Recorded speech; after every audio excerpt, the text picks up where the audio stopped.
Good morning, church. If you have your Bible with you this morning, I invite you to go ahead and take it out. I'd like you to open it up with me to the Gospel of John this morning. And we're going to be starting here in a few minutes at chapter 8 and verse 31. John chapter 8 and verse 31. So good to be together here on this beautiful spring morning on the opposite side of Easter. Every once in a while I say to you, there's no place that I would rather be than right here with you, and that is certainly true here this morning. As Eric was mentioning a little bit earlier, last Sunday morning on Easter, we began a new series of lessons on the I am statements. In the lead up to Easter, of course, we were doing Isaiah chapter 53, but last week we made a transition. Now, in many ways, last week wasn't really the ideal time to make that transition because we were having our worship service outside for the first service, and being outside, that means a shorter sermon, and therefore it's not really the best place to have an introductory sermon. But as I was thinking about these I am statements that I knew that we were coming upon, I just thought about John chapter 11 and that great text where Jesus tells Martha, I am the resurrection and the life. And I thought that's just too rich to pass up for Easter morning. And so we have kind of started a little bit in the wrong order here. But that's okay. There's no hard and fast rules about what order we have to go in for these things.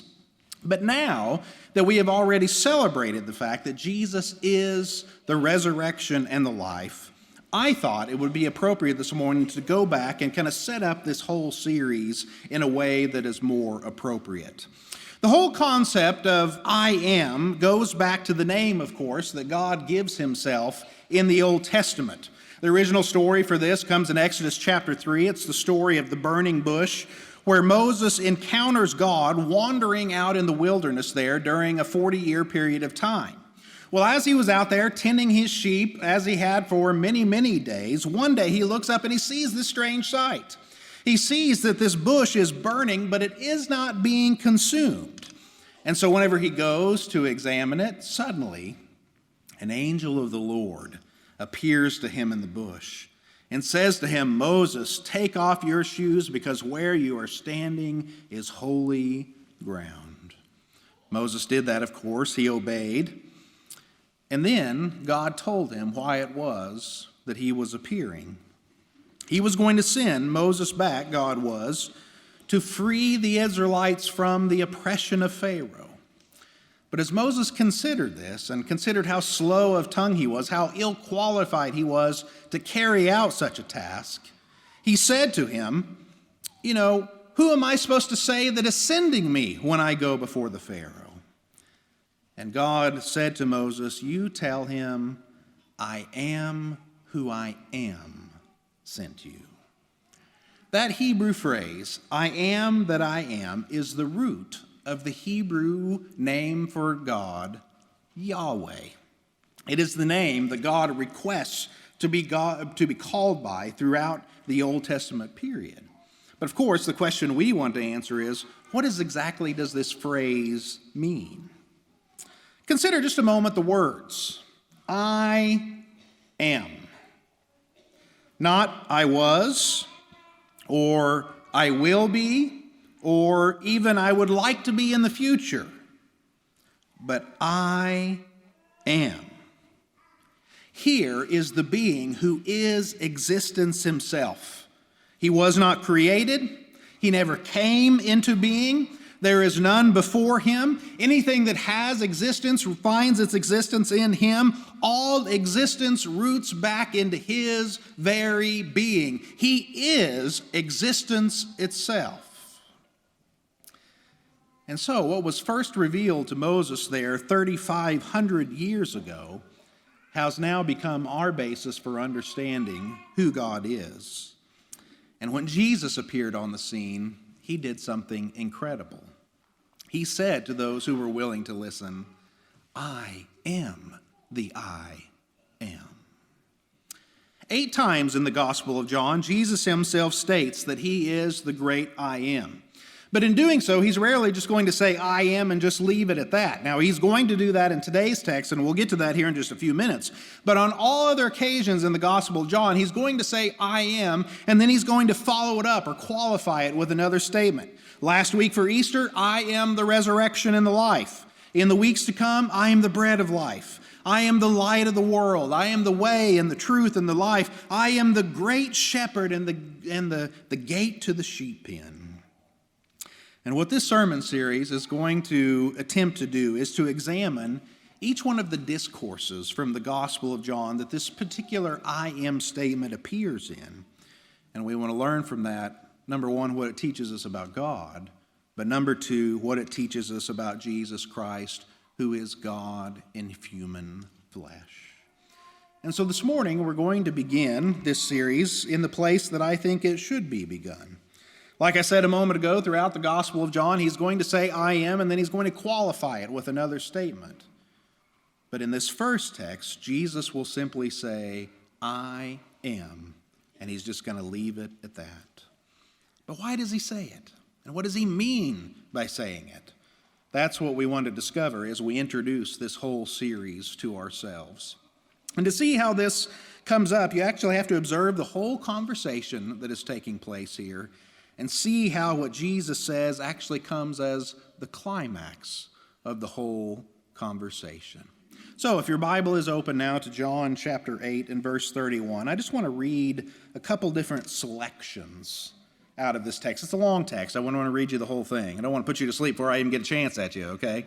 But I want you to hear these words because they're important. So beginning in verse 31. To the Jews who had believed in him, Jesus said, if you hold to my teaching, then you really are my disciples, and then you will know the truth, and the truth will set you free. But they answered him, we are Abraham's descendants. We have never been slaves of anyone. How can you say that we shall be free? But Jesus replied, very truly I tell you, everyone who sins is a slave to sin. Skip down to verse 38. I am telling you what I have seen in the Father's presence, and you are doing what you have heard from your father. Abraham is our father, they answered. If you were Abraham's children, said Jesus, then you would do what Abraham did. As it is, you're looking for a way to kill me, a man who has told you the truth that I heard from God, and Abraham did not do such things. You are doing the works of your own father. Skip down to verse 48 now. The Jews answered him and said, aren't we right in saying that you are a Samaritan and demon-possessed? I'm not possessed by a demon, said Jesus, but I honor my Father and you dishonor me. I'm not seeking glory for myself, but there is one who seeks it, and he is the judge. Very truly, I tell you, whoever obeys my word will never see death. At this they exclaimed, now we know that you're demon-possessed. Abraham died, and so did the prophets, and yet you say that whoever obeys your word will never taste death? Are you greater than our father Abraham? He died, and so did all the prophets. Who do you think you are? Verse 57. You're not yet 50 years old, they said to him, and yet you claim to have seen Abraham? And here's the climax in verse 58. Very truly I tell you, Jesus answered, before Abraham was born, I am. And at this, they picked up stones to stone him, right there at the temple. But Jesus hid himself, slipping away from the temple grounds. Let's sing together about this one that we call the great I am. Our God, who hung upon a tree, a life was willing there to give, that he from sin might set man free, and evermore with him could live. There is a God, he is alive, in him we live and we survive. From dust our God created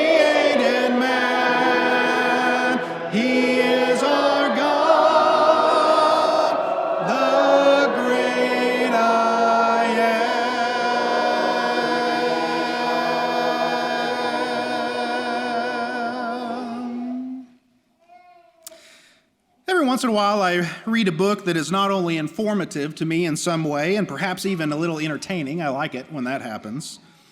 But also one that challenges me very deeply about the way I see things and the way that I see the world. That has happened to me very recently. This particular book is one that I'm actually taking a second stab at trying to read. I tried to read it the first time about a year and a half ago, but I had to put it down and come back to it when I was feeling a little more ambitious because it was really actually quite a challenging read. Bob Parnell and I were reading the book together before he passed away, and I think he agrees with me that yes, it was a very difficult read, even if it did turn out to be worth it in the final effort. The book is called The Rise and Triumph of the Modern Self by a man named Carl Trueman. Carl is a Presbyterian preacher and an academic. Probably a good thing that he's an academic because he wouldn't serve for a model very well. He's not the most handsome of fellas. But in this particular book, he writes about how we have come to the place where we are in the modern world. His primary subject in the book is actually human sexuality. And more specifically, it's about the psychology of human sexuality.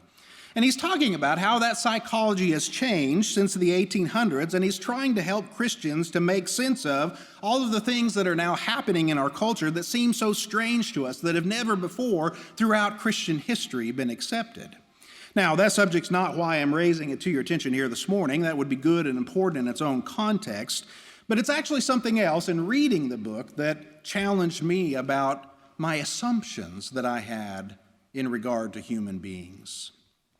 I tend to be a very empathetic person by nature. CJ and I talk about this every once in a while in our Tuesday morning prayer time that we share together here during the week. He and I kind of have this same instinct. It's probably one of the reasons that we went into ministry.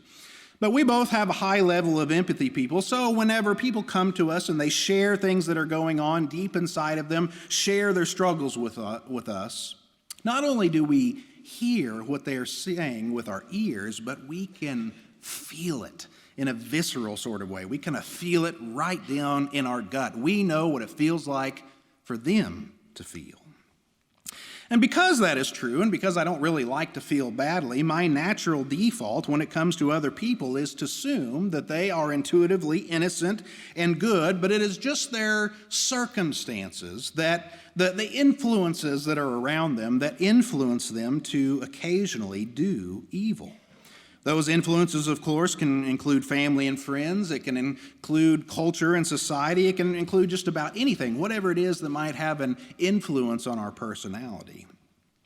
And when I think about what it is that moves most of us toward sin, in my own mind, oftentimes I tend to see people more as victims of evil than I do as active perpetrators of evil. Well, Carl Trueman has really challenged that natural disposition in me. It's not that he doesn't recognize to some degree that indeed we are victims of our environment, but he says it's something that goes much deeper than that.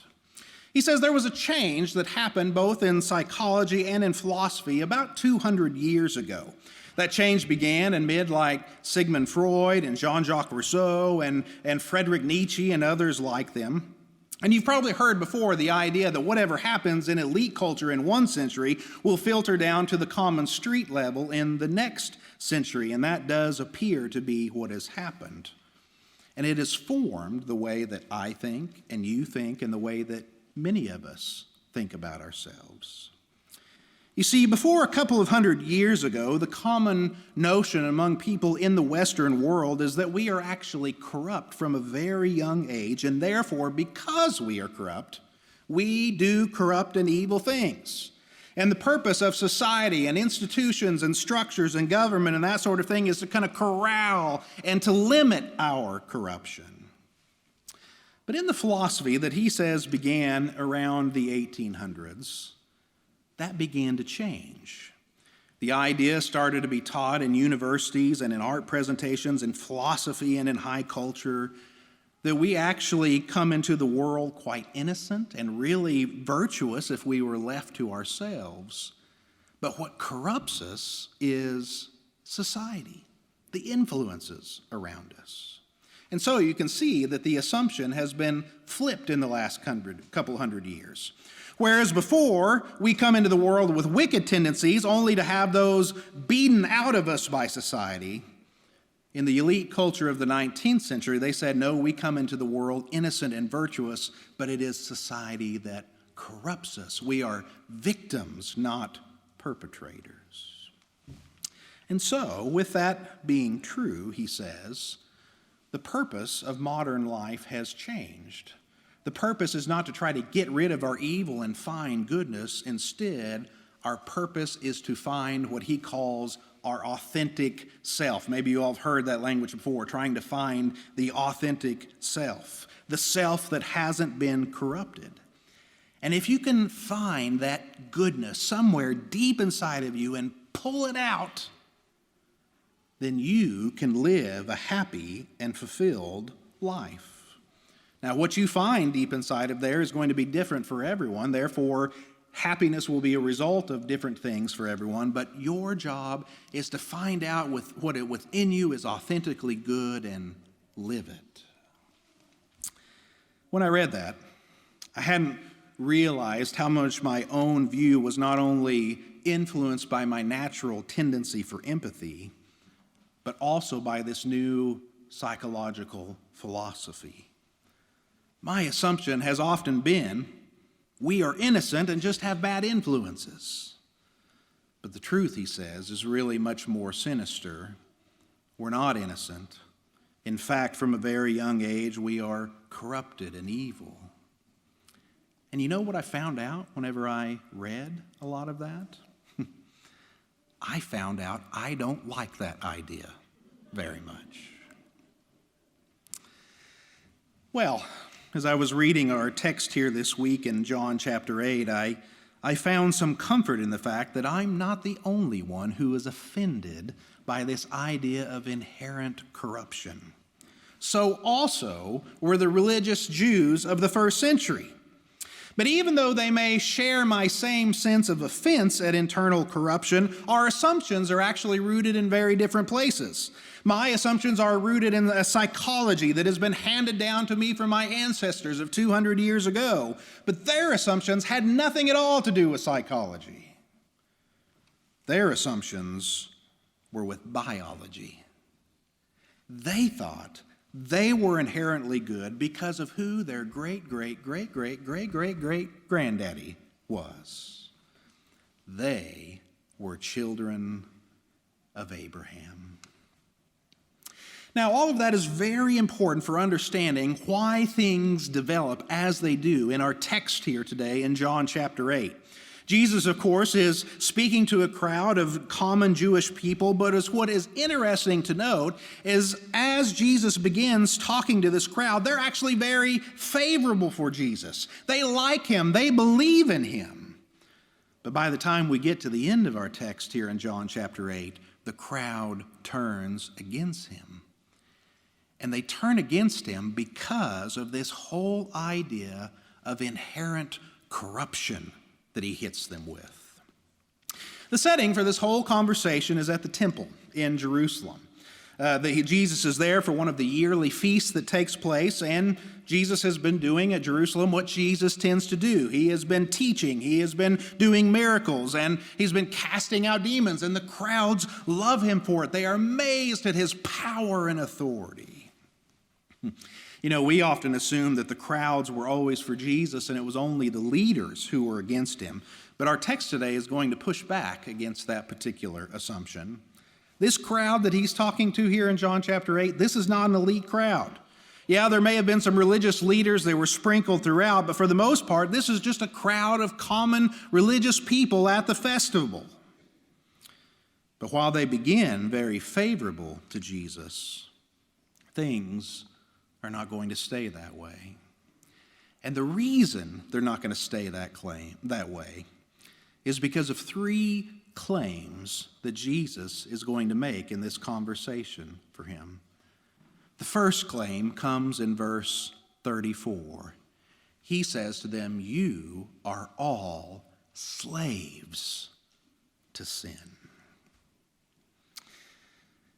Now, the conversation doesn't actually begin there. I should note that it begins a few verses earlier. There's a little bit of build-up to this statement from Jesus. He says to them in verse 31, "If you hold to my teaching, then you really are my disciples, and you will know the truth, and the truth will set you free." Now, it is worth noting here that Jesus does not do what would be our natural tendency to do. You know, we live in an age where we're so desperate for converts, so desperate for people to join our church, that if anyone shows any interest at all, we're not going to do the slightest thing to put any kind of roadblock in front of them. Not fully committed? That's okay. Maybe you'll catch up later. Still skeptical of Jesus? Don't worry about it. Come on and join us. Don't like the coffee? We'll change the flavor for you. Just please come to church with us, right? Well, there are some things to be said for that. I like good coffee. I like being catered to, you know. I just want you to notice, however, that's not Jesus' way. He doesn't seem desperate for followers. He's not just glad that somebody liked him. No, as the people here in this crowd begin to believe in him because of his fantastic miracles, he's going to challenge them to find out, how deep does that faith really go? And so, in the opening words of our conversation here this morning, he said to those who have started to believe, "If you hold to my teaching, then you really are my disciples, and you will know the truth, and then the truth will set you free." The key idea here is that if you hold to my teaching, in other words, no easygoing belief here, no casual acquaintance or admiration because you like his miracles. If you want to be truly free, you've got to stick with Jesus long enough till the truth so illuminates who God is for you that the truth will then set you free. Well, the crowd takes a bit of offense at this, especially at this notion that they are going to be set free. "We have never been slaves of anyone," they say. "How can you say that we'll be set free?" Well, first of all, can we all note that the Jews have a very short memory here, right? Not only have they been slaves to someone, they've been slaves to almost everyone. The Egyptians, the Assyrians, the Babylonians, the Persians, the Greek, the Romans. If there was ever a great power in the ancient world that rose to world domination, the Jews had been subject to them in one way or another. But that's a political reality. Jesus is not talking about a political reality here, and they know he's not talking about that. What they are taking offense at is the idea that they are spiritually slaves. They're basically balking at what I was balking at the beginning of this lesson. They assume, not because of psychology like me, but because of a biological reality, they're children of Abraham. This means they are inherently right with God. But that leads to the next development in Jesus' argument. Jesus says, if you want to talk about biology, let's talk about biology. Here's who your real father is. Your father is not Abraham. Your father is the devil. Look at verse 38. Jesus says, I'm telling you what I have seen in my Father's presence, and you are doing what you have heard from your father. And in verse 44, he's going to be more direct. You belong to your father, the devil, and you want to carry out his desires. Talk about a total turn of events. Just 10 verses prior, this was an adoring crowd. People who loved Jesus, who believed in Jesus. But Jesus has discerned the real truth about them. They're not children of God. At the moment, they are children of the devil. Now, we might rightfully ask here, how does Jesus know that? How does he know that these are not true believers? Well, first of all, this is Jesus we're talking about here. He tends to know these kinds of things. But this actually goes back to something that is a common theme in the Gospel of John. If you went all the way back to John chapter 2, at the very end of that chapter, John gives an interesting little editorial note to us about Jesus. We read in John chapter 2 that Jesus is in Jerusalem for the first time after his baptism. He's beginning his ministry there. And as Jesus often does, he really stirs up the city. But at the end of John chapter 2, John tells us about a time during the Passover. He was there during Passover whenever Jesus entered Jerusalem, and he'd been doing much of the same thing that we would read about here in chapters 7 and 8 when he's in Jerusalem again. He is teaching. He's doing miracles. He's doing all sorts of things that make people want to believe in him. But as they do so, John adds this little editorial comment in verse 24. But Jesus would not entrust himself to them, for he knew all people. He didn't need any testimony about mankind, for he knew what was in each person. You see, Jesus knows with confidence what I've had so much trouble accepting. He knows all people. He knows what they're really like. And he knows if you wipe away that shallow veneer that is often put there by good times and good circumstances, what you really find below the surface is a heart that is corrupt. People are not naturally good. They're naturally children of the devil. Isn't that what Paul said in Ephesians? We are by nature children of wrath. And that includes those of us who have grown up in nice religious homes. And because that is true, that leads to the final claim that Jesus will make, and it's going to lead up to this great I am statement that we've been building towards. Look at verse 51. Jesus is now telling them how to escape the reality that he's just presented to them. Very truly, I tell you, whoever obeys my word will never see death. Now, in this response of Jesus, we see something happening here in the Gospel of John that happens actually repeatedly throughout the book. Jesus will often be speaking up here at one level, kind of heavenly, spiritual level, and the people who are listening down here, more on an earthly level, okay? Jesus says, those who obey my word will never see death. Now, he does not mean by that people who obey me will never die.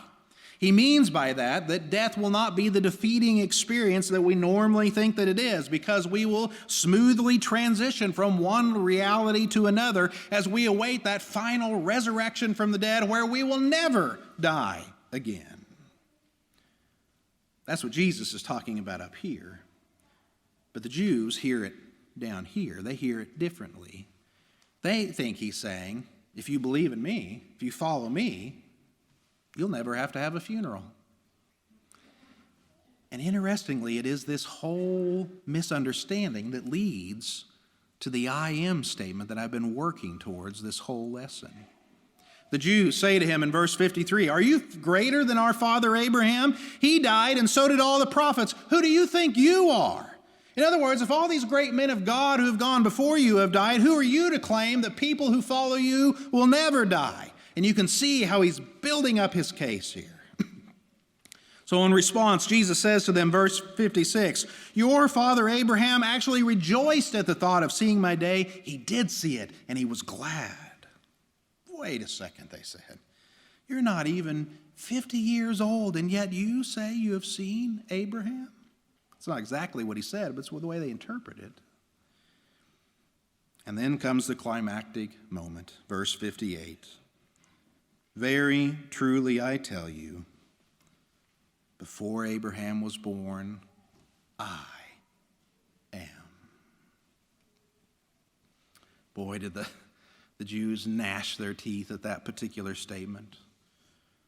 Their response is swift and severe. They try to stone him. How is it that the people at the beginning of chapter 8, who were an adoring crowd who seemed to believe in him, by the end of the chapter are ready to stone him?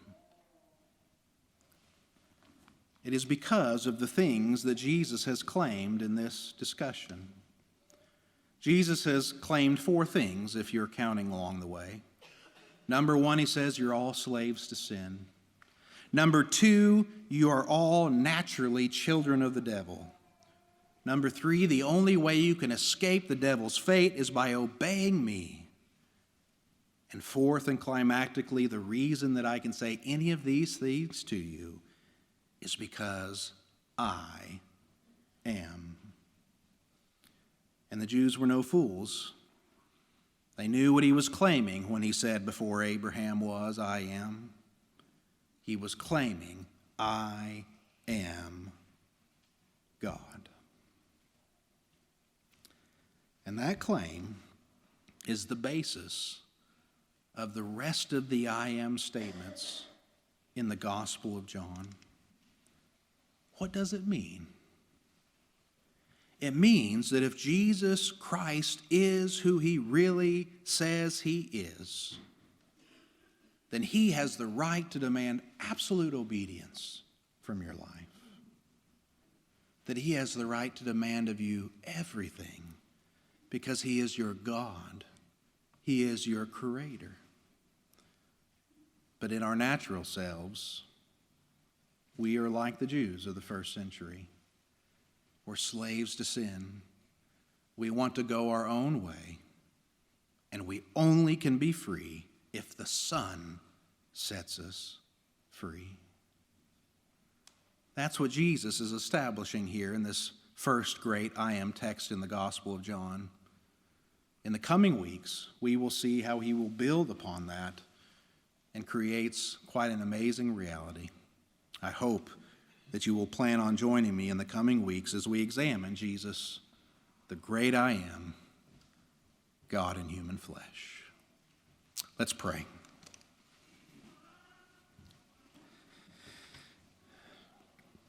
Father, in many ways, I don't like the truths that I feel compelled to proclaim this morning.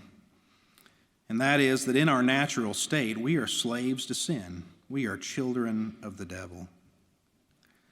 It is only when we are redeemed from our natural state, taken out of the flesh and brought into the Spirit, that we are then set free. But as Jesus says, if the Son sets you free, you are free indeed. Father, I'm thankful that for most of us who sit in this building here today, indeed, the Son has set us free. We still wrestle with sin. It's still a part of our nature, and yet we've been freed from the moment from sin's consequences. And in the future, we trust, and little by little throughout our life, you will free us from sin's dominance over our life. I only ask, Father, that you would to complete the good work that you have begun in us.